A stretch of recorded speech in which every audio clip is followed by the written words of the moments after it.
श्री महाभारतम शांति पर्व राजधर्मानुशासन पर्व अष्टमोध्याय। अर्जुन का युधिष्ठिर के मत का निराकरण करते हुए उन्हें धन की महत्ता बताना और राजधर्म के पालन के लिए जोर देते हुए यज्ञानुष्ठान के लिए प्रेरित करना। वैशंपायन जी कहते हैं, जन्मेजय। युधिष्ठिर की यह बात सुनकर अर्जुन इस प्रकार असहिष्णु हो उठे मानो उन पर कोई आक्षेप किया गया हो। वे बातचीत करने या पराक्रम दिखाने में किसी से दबने वाले नहीं थे। उनका पराक्रम बड़ा भयंकर था। वे महातेजस्वी इंद्र कुमार अपने उग्र रूप का परिचय देते और दोनों गलफरों को चाटते हुए मुस्कुराकर इस तरह गर्वयुक्त वचन बोलने लगे जैसे नाटक के रंगमंच पर अभिनय कर रहे हों। 1-2। अर्जुन ने कहा, राजन, ये तो बड़े भारी दुख और महान कष्ट की बात है। आपकी विह्वलता तो पराकाष्ठा को पहुंच गई।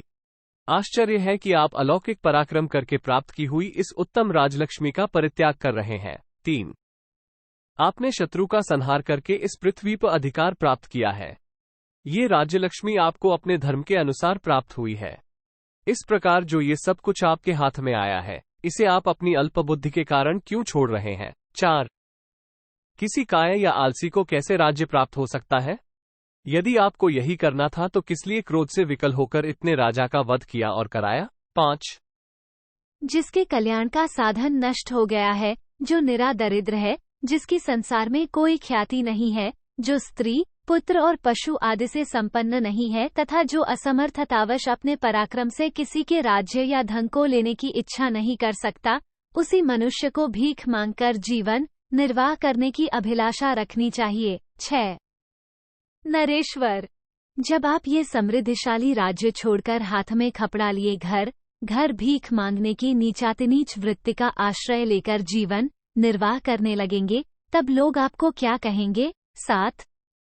प्रभु, आप सारे उद्योग छोड़कर कल्याण के साधनों से हीन और अकिंचन हुए साधारण पुरुषों के समान भीख मांगने की इच्छा क्यों करते हैं? 8। इस राजकुल में जन्म लेकर सारे भूमंडल पर विजय प्राप्त करके अब संपूर्ण धर्म और अर्थ दोनों को छोड़कर आप मोह के कारण ही वन में जाने को उद्यत हुए हैं। 9। यदि आपके त्याग देने पर यज्ञ की इन संचित सामग्रियों को दुष्ट लोग नष्ट कर देंगे तो इसका पाप आपको ही लगेगा, अर्थात आपने यज्ञ याग छोड़ दिए हैं, अतः आपको आदर्श मानकर दूसरे लोग भी इस कर्म से उदासीन हो जाएंगे। उस दशा में इस धर्मकृत्य का उच्छेद हो जाएगा और इसका दोष आपके सिर ही लगेगा। 10। राजा नहुष ने निर्धनावस्था में क्रूरतापूर्ण कर्म करके ये दुखपूर्ण गार प्रकट किया था कि इसमें निर्धनता को धिक्कार है। सर्वस्व त्याग कर निर्धन या अकिंचन हो जाना यह मुनियों का ही धर्म है, राजा का नहीं। आप भी इस बात को अच्छी तरह जानते हैं कि दूसरे दिन के लिए संग्रह न करके प्रतिदिन मांगकर खाना ये ऋषि मुनियों का ही धर्म है। जिसे राजा का धर्म कहा गया है वह तो धन से ही संपन्न होता है। 12। राजन, जो मनुष्य जिसका धन हर लेता है वो उसके धर्म का भी संहार कर देता है। यदि हमारे धन का अपहरण होने लगे तो हम किसको और कैसे क्षमा कर सकते हैं? 13। दरिद्र मनुष्य पास में खड़ा हो तो लोग इस तरह उसकी ओर देखते हैं मानो वो कोई पापी या कलंकित हो, अतः दरिद्रता इसमें एक पातक है। आप मेरे आगे उसकी प्रशंसा न करें। 14। राजन, जैसे पतित मनुष्य शोचनीय होता है वैसे ही निर्धन भी होता है। मुझे पतित और निर्धन में कोई अंतर नहीं जान पड़ता। 15। जैसे पर्वतों से बहुत सी नदियां बहती रहती हैं, उसी प्रकार बढ़े हुए संचित धन से सब प्रकार के शुभ कर्मों का अनुष्ठान होता रहता है। 16। नरेश्वर, धन से ही धर्म, काम और स्वर्ग की सिद्धि होती है। लोगों के जीवन का निर्वाह भी बिना धन के नहीं होता। 17। जैसे गर्मी में छोटी छोटी नदियां सूख जाती हैं, उसी प्रकार धनहीन हुए मंदबुद्धि मनुष्य की सारी क्रियाएं छिन्न भिन्न हो जाती हैं। 18। जिसके पास धन होता है उसी के बहुत से मित्र होते हैं, जिसके पास धन है उसी के भाई बंधु हैं। संसार में जिसके पास धन है वही पुरुष कहलाता है और जिसके पास धन है वही पंडित माना जाता है।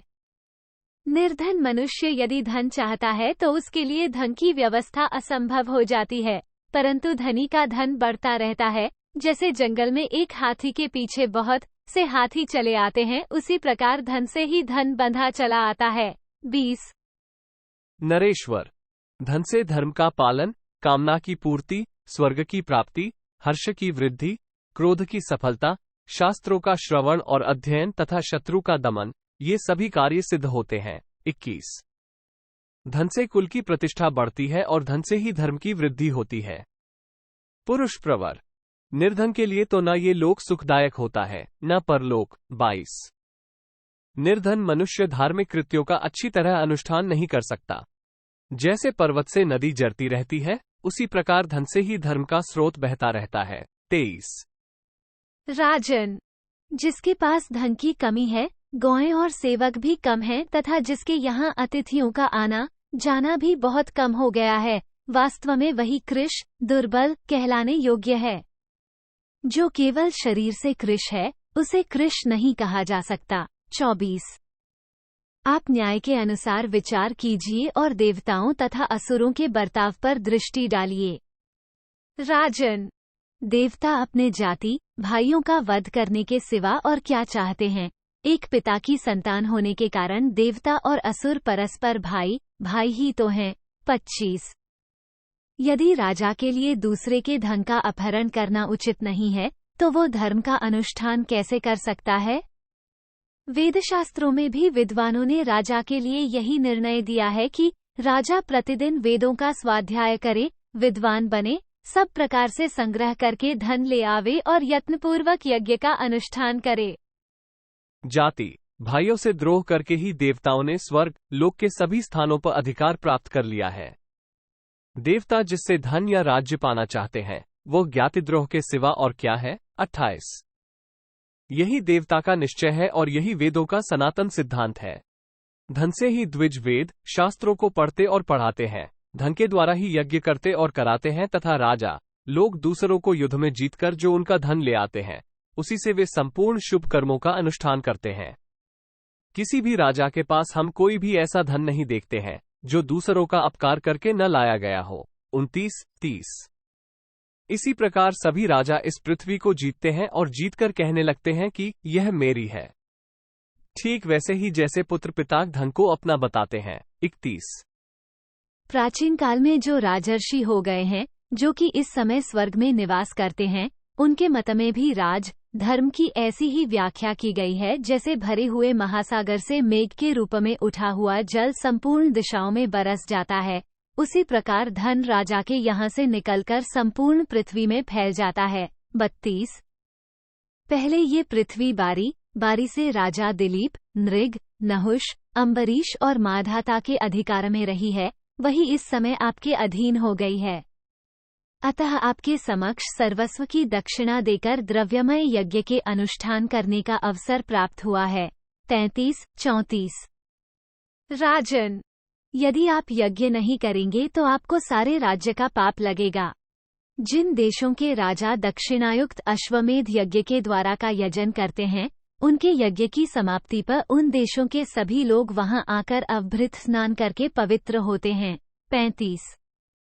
संपूर्ण विश्व जिनका स्वरूप है, उन महादेव जी ने सर्वमेध नामक महायज्ञ में संपूर्ण भूतों की तथा स्वयं अपनी भी आहुति दे दी थी। 36। ये क्षत्रियों के लिए कल्याण का सनातन मार्ग है, इसका कभी अंत नहीं सुना गया है। राजन, यह वो महान मार्ग है जिस पर 10 रथ चलते हैं, आप किसी कुत्सित मार्ग का आश्रय न लें। 37। इस प्रकार श्री महाभारत शांति पर्व के अंतर्गत राजधर्मानुशासन पर्व में अर्जुन वाक्य विषयक 8वां अध्याय पूरा हुआ। 8।